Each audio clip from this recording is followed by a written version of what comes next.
superheroes. I'm Pink Phoenix, coming to you from Purdue University College of Veterinary Medicine's League of VetaHumanz. Today, our special guest on VetaHumanz Live is VetaHuman Morph Mouse. Thanks for being on the show, Morph Mouse. Thanks for having me, Pink Phoenix. It's great. Yeah, this is going to be a fun one. To get started, can you tell us your story? Oh, yeah, my superhero story? Yeah. Yeah, well, Morph Mouse. Morph Mouse is a really interesting superhero. Sometimes in life you need new skills and to meet an adventure, and Morph Mouse can get it. He just has to learn about it. So he loves books, loves learning about animals, and loves to adapt to his challenges. I love this. How did you turn into Morph Mouse? Well, I think we're all kind of a little bit Morph Mouse. I think a couple years ago, I was working as a veterinarian, taking care of cats and dogs, and I wanted to do other things in life too. And I realized that, hey, if I need a new skill, I can teach that to myself, and I can learn about it, and I can read about it. And next thing you know, I just was able to do that. And I just realized that was a superpower that I had. Excellent. You expressed your Veta gene. Exactly. It got turned on. So I want to hear more about how you grew up, what led you down this path, and especially the moment when you decided you had to be a veterinarian. Oh, wow. Cool. Yeah. So I was born in Guatemala, long way away from Purdue University, but I was born there, and I moved to the United States when I was 10. And my dad was a veterinarian. He's always done lab animal medicine and research. And so, of course, at first I didn't want anything to do with that. And so when I got to Purdue, I started studying biology, and I really liked it. And in one of the summers in undergrad, I took a trip to Costa Rica, and my job there was to catch butterflies. And so I ran around the jungle and the rainforest for a whole summer catching butterflies and learning about where they live. But then when I came back, I realized, man, I really want to do it. I think I'm really going to do it. And so I walked over and I changed my major, and I signed up to go on an animal science in anticipation of being a veterinarian. So that was it. That was the moment I knew that I could do it. Way cool. I'm glad you did. I do want to hear more about something. If you would share it, what was it like coming here at the age of 10? What was that transition like? Yeah, that's a good one. It was really interesting. I was very lucky, and I had great teachers. And I moved to a small town in Indiana, so it was really kind of small and unique. It was a challenge for sure. English wasn't my English wasn't great then, and of course my family was in a really dynamic place, changing a lot. But we were able to get through it. And one of my favorite memories was, in school. Sometimes it was really hard because I didn't know any of the kids, and so I just rushed through my homework and go home. And my fifth grade teacher, Mrs. Anderson, actually walked to my house after school and let my grandma know that I didn't do my homework well and I should try again. And at first I was grumpy, but now I'm really thankful for her doing that. So a lot of support from a lot of people and a lot of luck. But yeah, moving to the States was cool. Thanks so much for sharing that. I have a question for you. Are you the kind of veterinarian you thought you would be, or has your career path changed? Yeah, it has changed. When I was in veterinary school, I wanted to work on different problems that veterinarians can handle. So, for example, I had this plan to study different parasites that affect sheep and wolves and humans in Kyrgyzstan and Mongolia and China, and I had this vision that I would get to travel the world and do this type of work. And that didn't work out at first, and that's okay. And then I started doing a small animal medicine, which I really liked, and I've been doing that for 10 years. And now, over the last 2 years, I realized, hey, I've got this Veta gene going on. I can learn new things, and I've started going back to school to learn more about how a veterinarian could really do the type of work that I originally wanted to do. And I started sort of along that path now. So right now, not only am I a veterinarian on a couple days a week, but I'm also a student again too. And it's been really cool to relearn some skills that I think are going to guide me to the next veterinary adventure. That's just outstanding. So you had dreamed about traveling the world. Veterinary medicine is pretty global. Have you gotten to travel much? I have gotten a chance to travel in a lot of the Americas. One of my human adventures was doing a bike ride from Los Angeles, California, all the way through Central America and all the way down to Rio de Janeiro in Brazil. Now, I wasn't taking care of cats and dogs like a veterinarian, but I was there, and I got to see the different places and the different cultures and the different way that we humans interact with our animals. One of my favorite times was I was riding my bicycle around Lake Titicaca in Bolivia, going from Peru into Bolivia, and I got to meet a woman who was an alpaca rancher.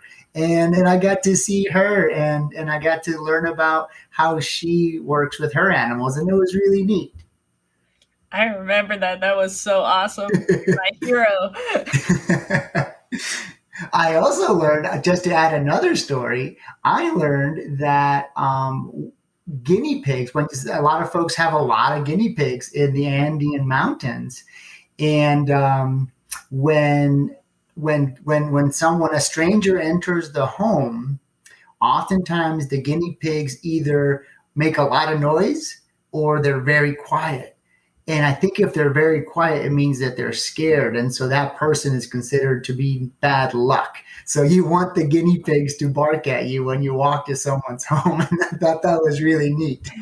Did the guinea pigs bark for you? I never got to see them. I just heard the story. I never got to walk into a place, and I think that they would. I think they could sense that we're good people. I think so too. I think they'd be barking up a storm. So these stories are fantastic. Tell us about your best day ever as a vet so far. Oh man, my best day ever. Well, we have a lot of good days and we have a lot of tough days. That's for sure. My best day ever, I think, was I was working on a cattle farm, on a dairy farm, as part of my training too, and I was there, and there was we had to be there really early, and we had to help milk the cows and do all that stuff, and then out in the field there was a cow who was struggling to give birth to give birth to her little baby calf. And when we recognized that, we all ran out in the field and we helped her. And I got to do the old classic vet thing, which is to pull a calf, which I don't get to do at all on my day-to-day life. So that was really neat. It was really sort of down to roots, and you get muddy and dirty, but we got to deliver the calf and watched her and her mom do well afterwards. So it was a really neat day. That is the best feeling when you get a newborn baby calf. Yeah, can't beat that, huh? And you are very skilled at this. One way to develop our superpowers and to become better human beings is to see things from different perspectives. Mm. And you've already told us just phenomenal stories on how you do this. I love how you've explored the role of a primary care veterinarian or a family doctor for pets from all different ways. Can you tell us more about this? Yeah, I think it takes time. When we first graduate as veterinarians and we get our white coat and our stethoscope and we show up to work, there's a lot of, I think, at least for me, there was a lot of fear and a lot of doubt and a lot of I don't know or a lot of I'm scared, because it was new and it was scary. And, in a lot of ways, sometimes we don't deal with those things. We put our head down and we plow through, and sometimes we get grumpy, but we keep going, or we try to muscle our way through a problem that we don't understand, or a client that we don't communicate well with. And I think by luck and by grace, I think we're able to find that it's better to accept the things that we're good at and accept the things that we're not good at, and recognize that sometimes it's okay to say, I'm not good at something, I need to be better at it, and practice and have patience with not only our clients and our patients, but with ourselves. And then you start getting the ability to look at the role of a veterinarian, not so much from my perspective, our perspective, but from the client's perspective, and even from the pet's perspective. What is it like to be a scared puppy in an exam room? Or what's it like to be, a scared owner whose dog is really, really sick?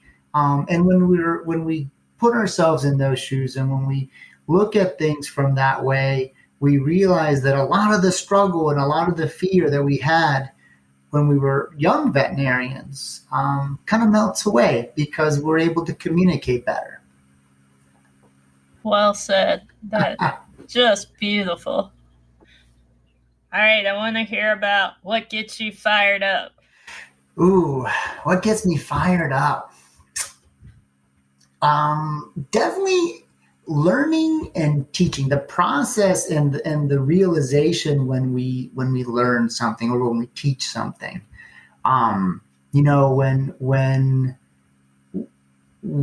I read or I study or I talk with someone and I learn something new, it gets me really excited because I think, man, I now no longer have to worry about this challenge because I've learned something new. And teaching as well. So I one of my favorite stories, one of my favorite days as working in my hospital was a day that I saw a little dog who had gotten diabetes and he needed insulin to feel better. And that's a hard thing to do because, his owners had to give him injections every day, twice a day. And that's a tough thing to do. That's a scary thing to do. and we were struggling to really get the medicine to work well. And the owners were a bit struggling with giving the medication. But, it just happened that we were able to take extra time that day and really teach them how to do it. We took it step by step and kind of went back to the beginning. And by doing that, all of a sudden, the owners were able to give the medicine a lot easier, and and um, and his sugar levels improved, and he was so much healthier.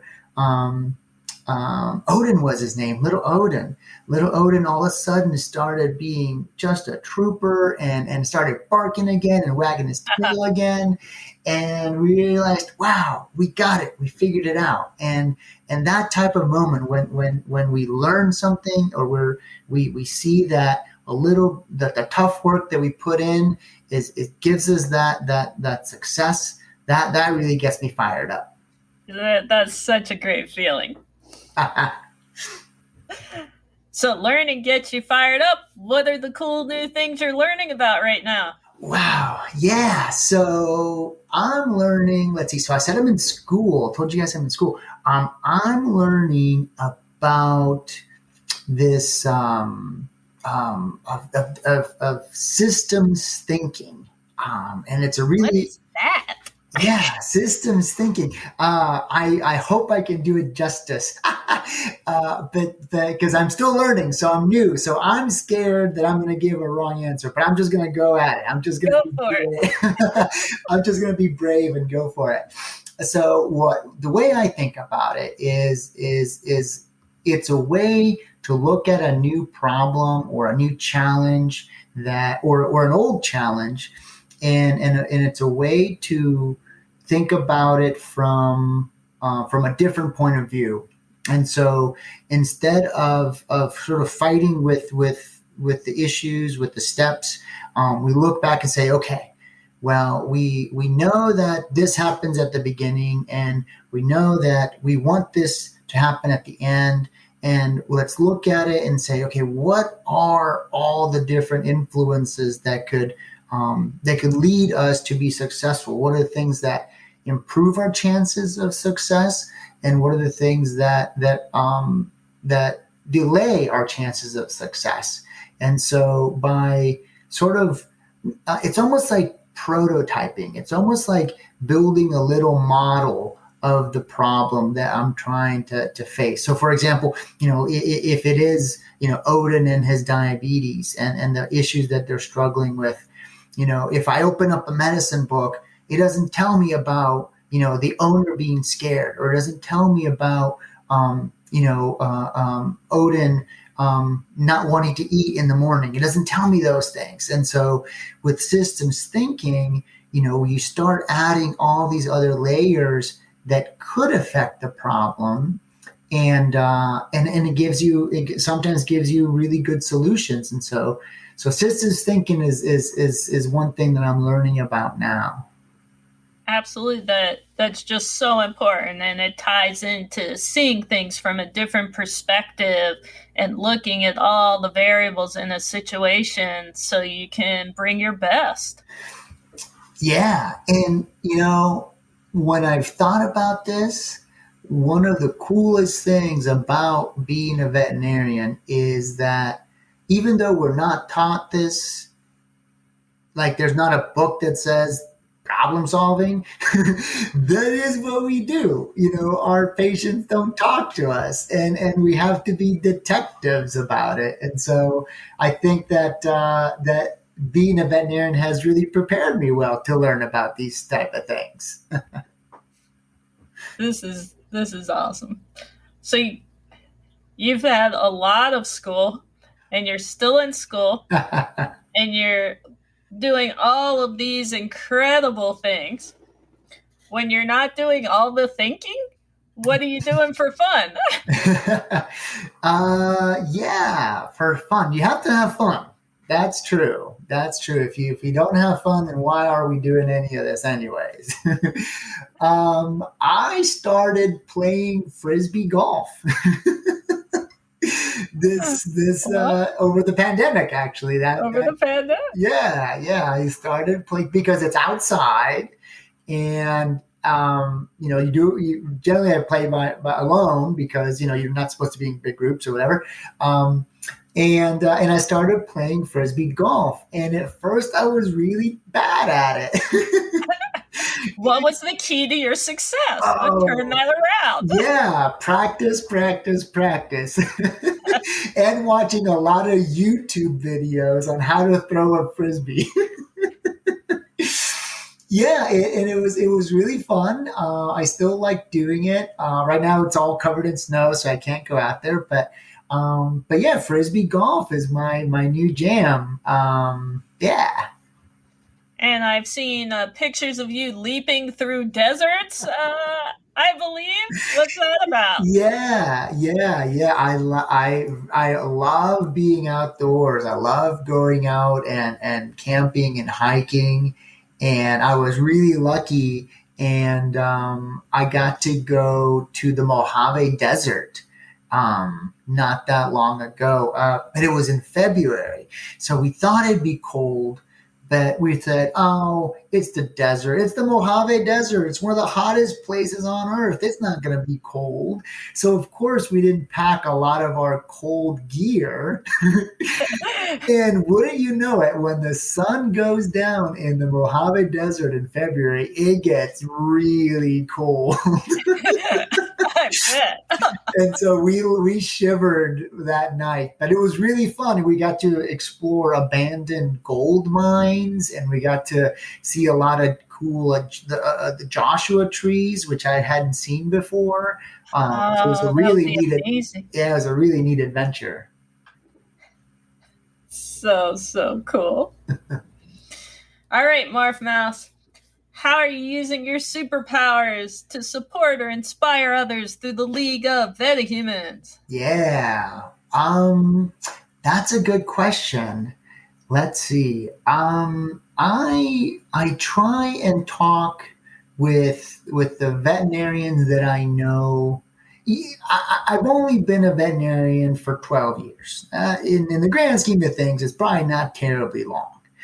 And I certainly don't feel like I am a seasoned professional. But when I've met and talked with younger veterinarians, I feel like I get a sense that I can offer some mentorship and some guidance, both in the successes that we have, and in the failures that we have. And I think being open to sharing that, being open to say, hey, here's how I mucked it up for 5 years, and here's how I've dealt with that problem. I think has inspired and helped the young veterinarians out there. Yeah. Well, I know you've inspired this old veterinarian right here. And you have packed a tremendous amount into those 12 years. All those experiences, so valuable. All right. What inspirational message do you have for those listening who want to be veterinarians like you? So what advice would I give? Certainly, first, go for it, because you can do it. Second of all, really go for it and learn about all kinds of different things. And third, be wary of anyone who says you can't do it. With dedication and learning, you can really achieve great things. I think we all have the power to learn and the power to grow. And if